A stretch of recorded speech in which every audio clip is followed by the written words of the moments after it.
포기라고 하는 제목으로 말씀을 같이 한번 나누도록 하겠습니다. 오늘은 죄와 사망을 이기시고 부활하신 주님을 찬양하며 기억하는 부활절 주일입니다. 고난주간과 부활의 절기를 보내면서 어떤 생각들을 하면서 보내셨는지 모르겠지만 다시 한번 묵상하게 되는 것은 인류를 향해서 가장 필요하고 절실하며 절박한 것이 지금의 상황에서 군사력일까? 정치력일까? 꼭 세계 정세만도 아니고 우리 개인이나 교회 공동체나 사회 가운데 가장 절실하고 필요한 게 뭘까? 정말 재력인가? 명예인가? 고난주간 보내고 또 부활절을 맞이하면서 정말 인류에게 필요한 건 예수 그리스도의 십자가의 사랑과 그 은혜, 그리고 하나님 나라에 대한 진정한 소망과 믿음, 그런 것들이 아니겠는가.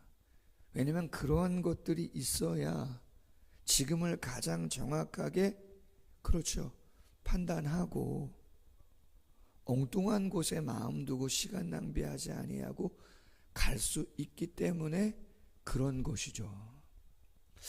고난주간 말씀을 묵상하면서 예수님은요, 십자가상에서 당신을 증명하려고 하지 않았어요. 비웃는 많은 사람들은 예수님을 조롱하면서 네가 유대인의 왕이고 하나님의 아들이라면 십자가에서 내려와라. 그리고 너의 능력을 증명하라고 그렇게 이야기했어요. 근데 예수님은 말씀하셨잖아요. 겟세마네 동산에서 내가 12영이나 더 되는, 거기서 영이라고 하는 단어의 원어적인 의미는 군단이에요. 12영은 12군단, 로마의 한 군단은 6,000명의 군사를 말해요. 72,000명이나 더 되는 하늘의 천군 천사를 대동해서 지금 이 사람들을 제압할 수 있는 힘이 내게 없는 줄로 아느냐. 그런 거 아니라는 거예요. 당신이 어떤 존재인가 보여줄 수 있는, 과시할 수 있는 거를 증명하려면 얼마든지 한순간 끝낼 수 있는데 예수님은 십자가에서 당신을 부인하시죠. 당신의 능력을, 힘을, 권세를 내려놓으시죠.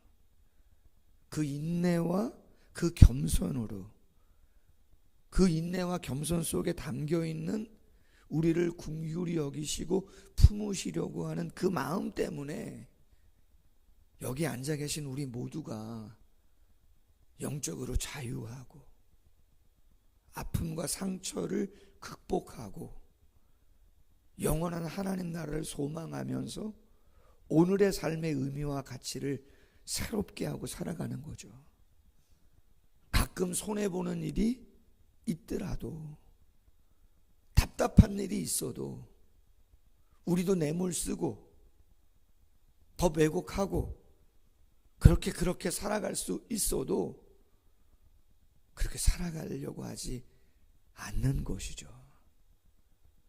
그러한 그리스도인들이, 그러한 교회가 이 땅의 작은 교회이든 규모가 있는 교회이든 상관없이 그 마음대로 살아가려고 한다면 가정이든 공동체든 세상은 지금보다는 조금 더 나은 모습으로 나아갈 수 있을 줄로 믿습니다.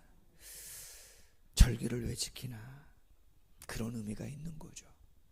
특별히 오늘은 본문의 말씀을 통해서 진리의 눈으로 삶을 보기라는 제목으로 부활의 영적인 의미를 조금 더 나누고자 합니다. 오늘 본문의 1절 이하의 말씀에 보면 안식 후 첫날 새벽에 여인들, 10절에 보면 이 여인들이 누구였느냐? 막달라 마리아, 요한나, 야고보의 어머니 마리아 등 여인들이 향품을 가지고 예수님의 장사 지낸 바 되어진 무덤을 찾아왔다. 그런데 돌이 무덤에서 굴려 옮겨진 것을 보고 들어가게 되었다. 근데 무덤 안에 예수님의 시체가 있어야 되는데 예수님의 시체는 보이지 아니했다. 여인들이 근심합니다. 그때 찬란한 옷을 입은 두 사람, 요한복음 20장 12절에 보면 이들은 천사라고 이야기합니다. 그 천사들이 말합니다. 오늘 본문 5절 하반절 이하에 이렇게 말하죠. 어찌하여 살아있는 자를 죽은 자 가운데서 찾느냐? 여기 계시지 않고 살아나셨느니라. 갈릴리에 계실 때에 너희에게 어떻게 말씀하셨는지를 기억하라. 그렇게 이야기합니다.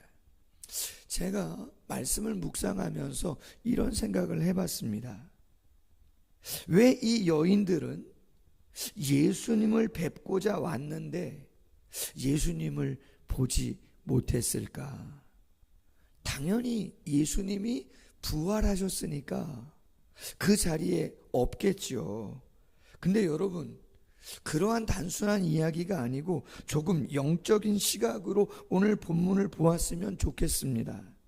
단지 예수님께서 부활하셔서 여인들이 예수님을 뵙지 못한 것이 아니었다라고 하는 거예요. 천사들은 이렇게 말합니다. 6절 하반절에 갈릴리에 계실 때에 너희에게 어떻게 말씀하셨는지를 기억해라. 이 말은 그 말을 너희가 기억했다면 너희가 예수님을 보지 못하는 일은 없었을 것이라는 거예요. 그럼 예수님이 예루살렘에 오시기 전에 갈릴리에서 뭐라고 어떤 말씀을 하셨는가? 누가복음 9장 22절 이르시되 인자가 많은 고난을 받고 장로들과 대제사장들과 서기관들에게 버림받아 죽임당하고 제3일에 어떻게요? 살아날 것이다. 뿐만 아니라 누가복음 18장 32절 이하도 거의 비슷한 말씀입니다. 고난당하시고 십자가에서 죽으시고 그것은 끝이 아니라 어떻게 해요? 3일 만에 살아날 것이다. 예수님은 벌써 당신이 예루살렘에 올라가 십자가에 죽으시고 무덤에 장사 지낸 바 되지만 3일 만에 부활하실 것을, 그 무덤 안에 당신이 계시지 않을 것을 말씀한 거예요. 그렇다면 여러분, 이 말씀을 기억했다면, 예수님의 말씀은 진리인데 그 말씀을 기억하고 믿고 소망했다면 그 여인들은 무덤에 와서 예수님을 볼 것을 생각 안 했어야 되는 것이 맞는 거라는 거예요. 그 진리의 말씀을 믿었다면 그들은 무덤에 가서, 무덤 속에 들어가서 예수님을 보기를 청하는 것이 아니라 무덤 밖에서 예수님 어디 계시냐고, 예수님 우리에게 분명히 말씀하시지 않았냐고, 우리는 그것을 믿는데 예수님 어디 계시냐고 보여달라고 그렇게 얘기하는 것이 맞는 것이죠. 그렇다면 부활하신 예수님이 무덤 안에서가 아니라 무덤 밖에서, 그렇죠, 나 여기 있다고 예수님이 당신을 보여주셨겠죠. 여러분, 이런 말 있죠, 옛말에. 백문이 불여일견이다. 100번 듣는 것보다 내 눈으로 직접 보는 것이 확실하다.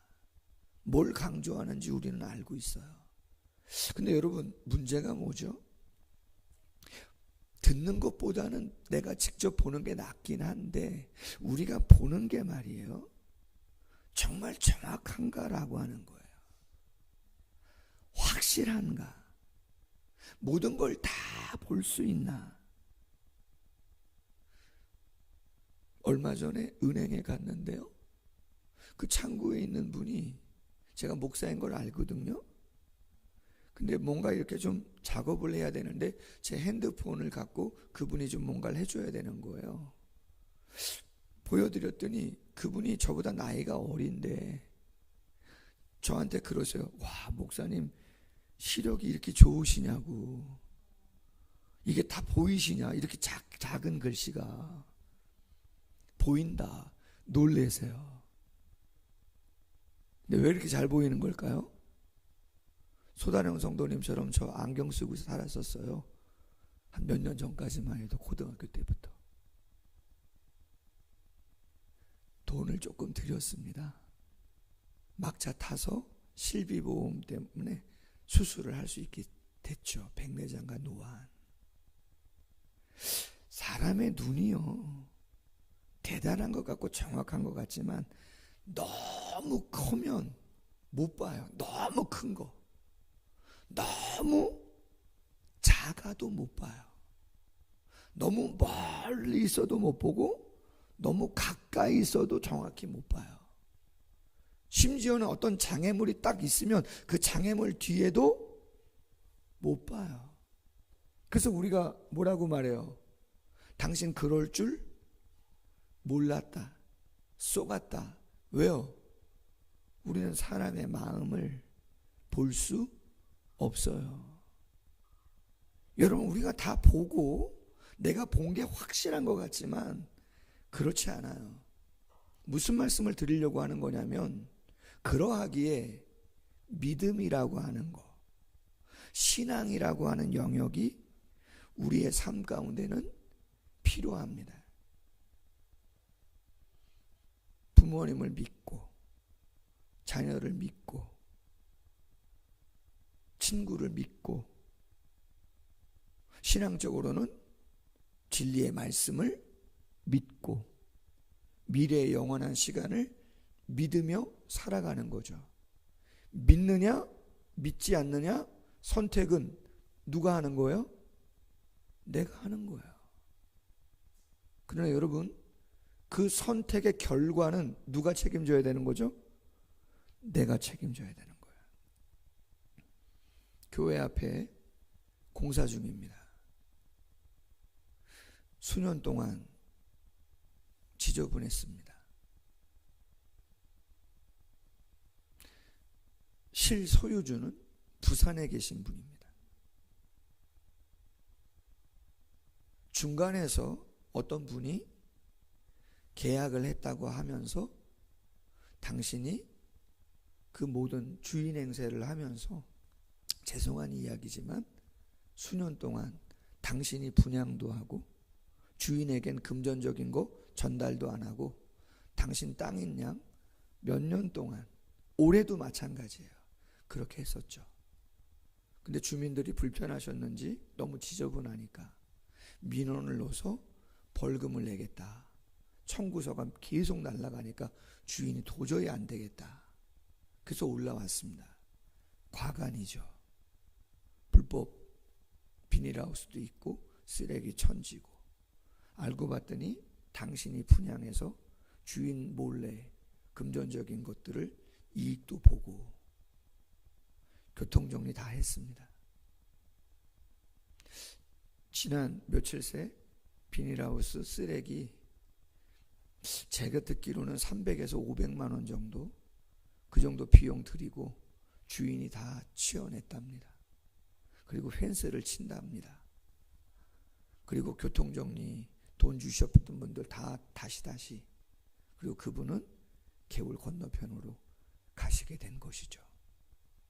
무슨 말씀을 드리냐, 지금 보이는 것이 사실 같고 진짜 같고 그런 것 같지만 아니라는 거죠.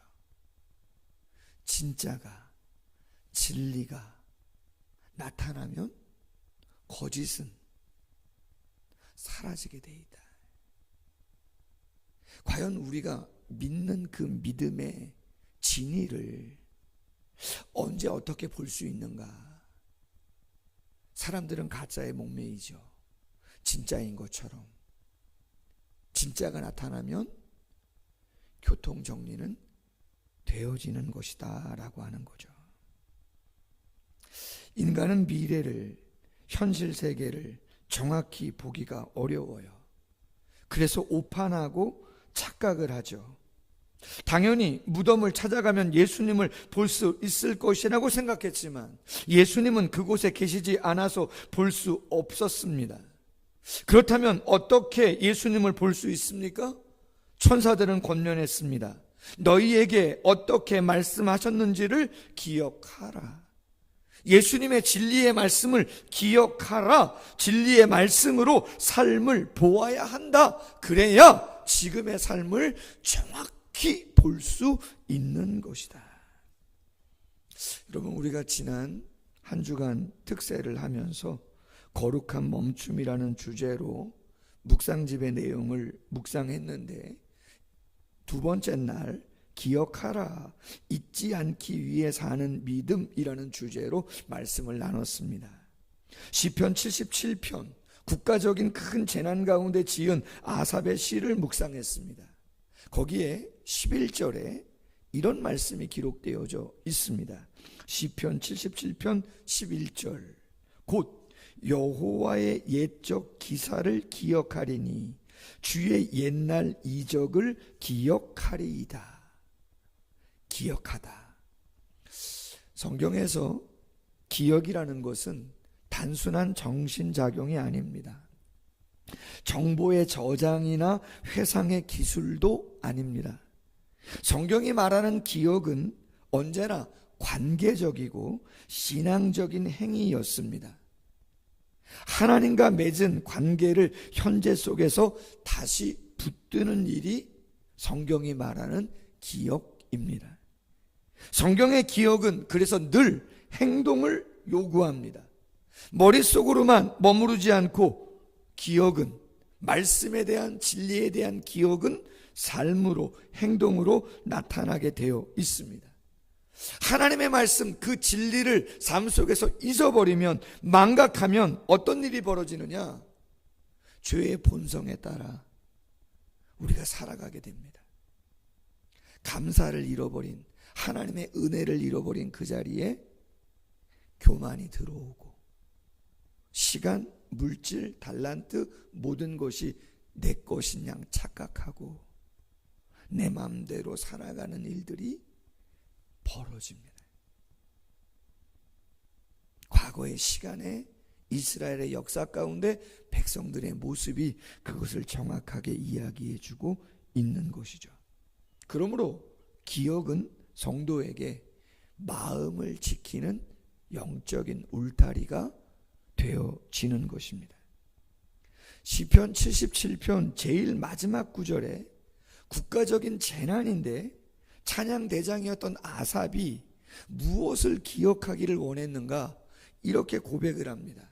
시편 77편 19절 20절입니다. 주의 길이 바다에 있었고 주의 곧은 길이 큰 물에 있었으나 주의 발자취를 알 수 없었나이다. 주의 백성을 양떼같이 모세와 아론의 손으로 인도하셨나이다. 홍해 사건을 말하는 거죠. 출애굽 시대, 지금은 다윗 시대, 국가적인 재난이에요. 뭘 기억하자고 하는 건가? 홍해를 기억하자는 거죠. 출애굽 시대 홍해는 뭐예요? 어떻게 보이죠? 장애물이죠. 한계죠. 끝이죠. 절망이죠. 인간의 눈으로는 그런 거예요. 영적인 눈으로 그걸 보면 어떻게 되죠? 하나님이 뭐라고 말씀했죠? 어디로 간다고요? 가나안, 적과 꿀이 흐르는 약속의 땅이 목적지예요. 목적지가 홍해가 아니에요. 홍해에 수장되는 게 하나님이 우리에 대한 계획이 아니고 예언의 말씀이 아니었단 말이에요. 홍해는 지름길이죠. 가장 안전하고 빠르게 가나안에 갈 수 있는 그 바다 속에 곧은 길, 지름길, 첩경이 있었던 것이죠. 누가 현실을 가장 정확하게 봅니까? 누가 가장 온전한 판단을 합니까? 내 경험? 내 지식? 수많은 데이터들을 보여주고 있는 분석가들? 아니죠. 진리로, 하나님의 말씀으로 삶을 바라보는 자들이죠. 가끔은 데이터를 분석하는 사람들의 데이터와 다를 수 있어요. 그들의 예측과 다를 수 있어요. 맞지 않고 현실성이 떨어지고 너무나 오래 기다려야 하는 안타까운 상황이 올 수도 있어요. 그러나 여러분, 결국은 무엇이 옳죠? 진리가 옳아요. 진리가 남아요. 왜요? 세상은, 우리 개인의 인생은 내 의지로 되는 것 같지만 아니요. 이 세상은 그 어떤 권세자에 의해서 되어지는 것 같지만 최종적인 성취와 귀결은 하나님의 말씀대로 되는 줄로 믿습니다. 읽지는 않았지만 누가복음 24장 13절 이하에 예수님이 돌아가시고 막 기대했던 사람들 중에 제자들이 이젠 끝이라고 생각하고 고향으로 돌아가는 상황 속에서 엠마오로 가는 2명의 제자를 부활하신 예수님이 찾아가서 대화하는 장면이 기록되어져 있습니다. 그런데 성경은 이렇게 증거합니다. 24장 15절 이하, 그들이 서로 이야기하며 문의할 때에 예수께서 가까이 이르러 그들과 동행하시나 그들의 눈이 가리워져서 그인 줄 알지 못하였다는 거예요. 예수님 곁에 늘 있었던 제자들인데 부활하신 예수님이 함께 와서 이야기를 나누고 있는데 말이에요. 왜 이렇게 예루살렘에 소란했느냐? 왜 이렇게 많은 사람들이 운집했느냐? 지금 왜 다 갑자기 다 흩어지고 있는 거냐? 뭐 이런 이야기를 나눴죠. 누가 와서 얘기하는 거예요? 예수님이 당신의 제자들에게 옆에서 얘기하고 있는데 성경은 말하는 거예요. 눈이 어두워져서 지금 함께 이야기하고 있는 예수님이 누구인지를 보지 못하고 있다. 예수님이 어떻게 했어요? 27절, 이에 모세와 모든 선지자의 글로 시작하여 구약 성경을 말하는 겁니다.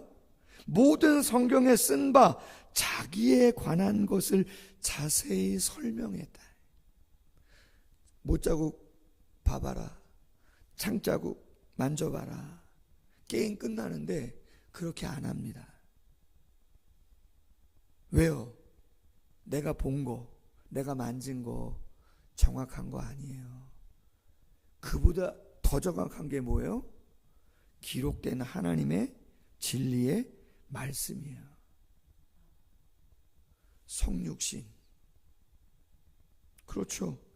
공생애, 십자가, 부활, 구약 성경에 예언된 말씀들을 하나하나 풀어 제자들에게 설명하죠. 삶은 진리대로 되어지는 거다. 말씀대로 성취가 되어지는 것이다. 당신이 예수 그리스도이심을 나타내 보여주죠. 31절 이렇게 되어 있습니다. 그들의 눈이 밝아져 그인 줄 알아보더니 예수는 그들에게 보이지 아니하셨다. 여기서 이 눈은 어떤 눈이겠어요? 영적인 눈이죠. 진리를 믿음으로 바라보는 영안이 열린 것이죠. 그랬을 때 예수님이 자신들의 예수님이셨음을 깨닫고 알게 된 것이죠. 백석대 명예교수인 류호준 교수님이 이런 말씀을 했어요. 기독교의 소망은 그저 낙관적인 미래가 아니다. 하나님이 여시는 미래, 즉 하나님과의 동행이다. 아니, 하나님 그 자체다. 아멘. 성도님들이 가지고 계시는 소망이라고 하는 것은 그냥 낙관적인 미래가 아니라는 거야. 하나님이 오시는 미래고, 하나님과의 동행, 하나님 그 자체, 하나님의 신실하심, 하나님의 사랑, 그분의 능력, 그것이라는 거죠. 그래서 믿음은 뭐예요? 그분에게 우리의 모든 걸 던지는 거예요. 그분의 신실하심과 그분의 능력과 그분의 완전하심에 우리의 불완전함과 두려움과 모든 걸 맡기고 가는 거예요. 몇 년 동안 조금 마음이 언짢았어요, 솔직히. 심중은 그동안 주인 행세했던 분이 주인이 아닌 걸 내가 알고 있고, 계약? 제대로 안 왔을 것 같은 심중이 거의 100%였어요. 근데 여긴 교회고 전 목사잖아요. 제가 얘기할 수 없죠. 여기까지 주인 전화번호 달라고 알면 알 수도 있는데 차마 그 이야기를 못 하겠더라고요. 몇 년 왔어요. 며칠 만에 게임은 끝났습니다. 교회가 위임장 받았습니다. 저 한 800~900평 되거든요. 교회가 운영위원하고 이야기해가지고 협의해서 주인하고 위임장 받고 도장 받고 관리할 수 있도록, 다시는 저런 쓰레기와 같은 오물들, 불법 경작하는 거, 그런 일은 앞으로 없도록. 왜? 주인도 힘들잖아요. 주인이 한 1,500만 원 정도? 그 정도 비용이 들어갔다 그래요. 본인 돈으로. 그런 일은 있으면 안 되겠다. 가까우면 저런 일이 없을 건데 부산에 있다 보니까, 그래서 와서 보고 주민분들 이야기를 다 듣고 또 직접 눈으로 보니까, 야, 이거는 구청에서 이야기하는 일이 맞구나. 다시는 안 되겠다. 그래서 그분도 권사님이시고 땅 소유주가 신앙생활 열심히 하시는 분이더라고요. 보니까 좋은 의미의 교회를 신뢰해 주셔서, 금전적인 거는 교회가 관여하지 않을 겁니다. 앞으로도 분양을 하거나 땅 뭐 주말 농장 이런 거 안내는 하는데 돈 거래는 안 하겠다 그랬습니다. 교회가 그냥 중간에서 누가 했습니다. 그럼 계좌번호는 주인 거 알려드리고 다이렉트로 입금됐다 그러면 원하는 평수만 정확하게 분할해서 해주는 관리적인 측면만 교회가 좀 애써 드리겠다. 왜? 안 그러면 또 저런 일들이 교회 앞에서 발생될 확률이 높기 때문에, 그럼 그런 것들은 주민들에게 피해가 가니까, 그러면 교회가 그 정도는 위임해 주신다면, 우리도 뭐 얘기할 게 있어야 될 거 아니에요. 그래서 위임해 주신다면, 그래서 위임장 받고 그렇게 앞으로는 관리를 하기로 했어요. 말씀을 맺습니다. 요한일서 5장 4절, 성도가 세상을 이기는 승리는 오직 믿음이라 그랬습니다. 그럼 무엇에 대한 믿음이냐? 시편 119편 49절이야. 이 말씀은 나의 고난 중의 위로라. 주의 말씀이 나를 살리셨기 때문입니다. 93절, 내가 주의 법도를 영원히 잊지 아니하오니 주께서 이것을 때문에 나를 살게 하심입니다. 주의 말씀은 내 발의 등이요 내 길의 빛입니다. 진리의 눈으로 삶을 바라보셔서 내가 보는 대로 하지 마시고 말씀이 뭐라고 이야기하시나 그 영안을 열어서 신뢰하고 삶의 방향을 잘 설정하셔서 부활의 주님의 영광을 우리도 경험하고 승리의 계가를 부를 수 있기를 주님의 이름으로 소원합니다. 기도하겠습니다. 하나님 아버지, 감사합니다. 영원히 변하지 아니하는 진리의 말씀을 우리에게 수천 년 전에 기록하게 하시고 보존되게 하시고 전승 계승되게 하셔서 수많은 헌신자들의 땀과 피와 헌신을 통해서 이 땅에 복음이 증거되게 하시고 믿음을 허락하시고 여기까지 인도하신 거 감사함을 드립니다. 눈에 보이는 대로, 느껴지는 대로 판단하고 살아가지 않도록 우리에게 진리의 말씀과 성령의 감동을 통해서 하나님이 살아계시고 우리가 당신의 사랑의 대상인 것을 깨닫게 하시고 영원히 변하지 아니하는 진리의 말씀대로 성육신과 공생애와 십자가와 부활의 역사와 장차 예수 그리스도께서 심판주로 이 땅에 재림하실 것을 말씀하시고 소망하게 하시고 바라보게 하시니 감사함을 드립니다. 수많은 데이터가 있고 세상에 수많은 소식과 정보들이 있지만 가끔은 더딘 것 같고 가끔은 손해보는 것 같아도 영적인 눈으로 삶을 정확하게 바라볼 수 있는 믿음을 허락하셔서 결국 하나님의 말씀이 이루어지고 드러나고 승리하는 것임을 삶 속에서 체험할 수 있는 진정한 감사를 올려드릴 수 있는 우리 모두가 될 수 있도록 함께하여 주시옵소서. 감사하며 예수님의 이름으로 기도하옵나이다. 아멘. 찬송가 167